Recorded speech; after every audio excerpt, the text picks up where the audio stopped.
먼저 기자회견에 참석하신 의원님 소개해드리겠습니다. 박은정 의원님 오셨습니다. 네, 그리고 저는 김영민 의원입니다.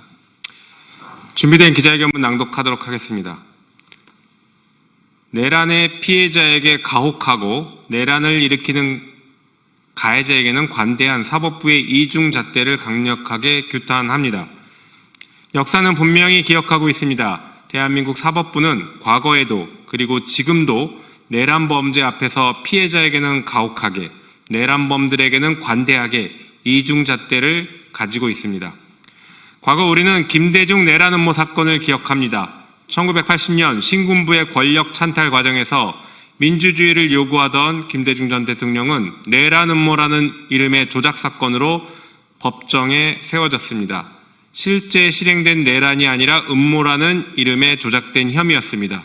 그럼에도 대법원은 김대중에게 사형을 선고했습니다. 함께 기소된 인사들 역시 개헌법 위반 등의 혐의로 중형을 선고받았습니다. 실제 내란이 아니라 음모 단계에서도 사형과 중형이 선고되었습니다. 그러나 시간이 흐른 뒤 밝혀진 진실은 무엇이었습니까?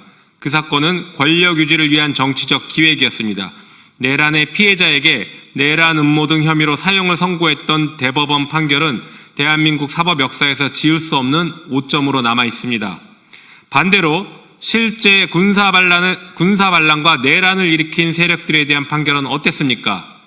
전두환은 내란 수괴 혐의로 1심에서 사형을 선고받았지만 항소심에서 무기징역으로 감형되고 대법원에서 그 형이 확정되었습니다.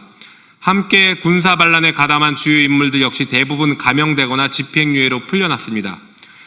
조작했던 내란 음모에는 사형, 실제 내란을 실행한 자들에게는 감형과 관용하는 이 극명한 대비는 우리 사법부가 헌정 질서를 바라보는 태도가 얼마나 왜곡되어 있는지를 단적으로 보여줍니다.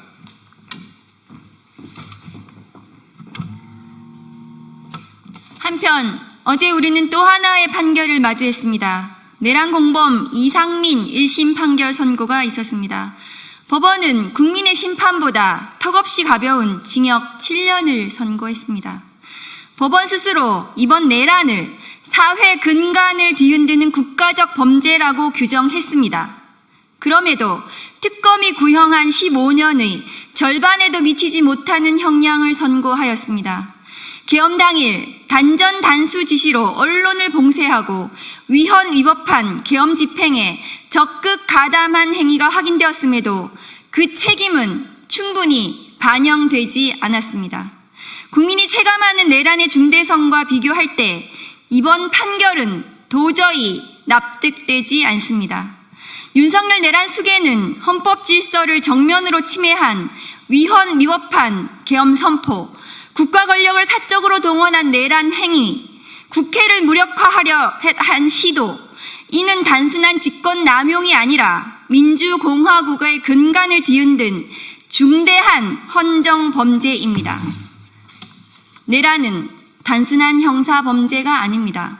그것은 민주공화국의 근간을 파괴하는 헌정 범죄입니다. 과거에는 조작된 내란 음모에 혹독했고 실제 군사 반란에는 관대했습니다. 지금도 내란 공범에게 관대한 판결이 이어지고 있습니다.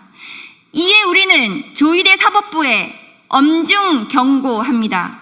아직 남아있는 내란 재판은 헌법과 법률 그리고 국민의 상식에 따라 엄정하게 단죄되어야 합니다. 내란 범죄를 단죄해야 할 사법부가 오히려 소극적 태도로 일관한다면 국민은 사법부 역시 헌정 질서 수호의 책임에서 자유로울 수 없습니다. 결코 조희대 사법부는 내란범에게 면죄부를 주는 판결로 미래의 내란범에게 잘못된 용기를 주는 판결을 내려서는 안 됩니다.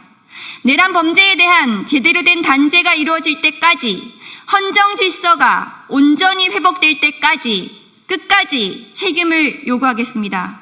2026년 2월 13일 법제사법위원회 더불어민주당 조국혁신당 무소속 최혁진 의원 1동. 네, 이상 기자회견 마치도록 하겠습니다.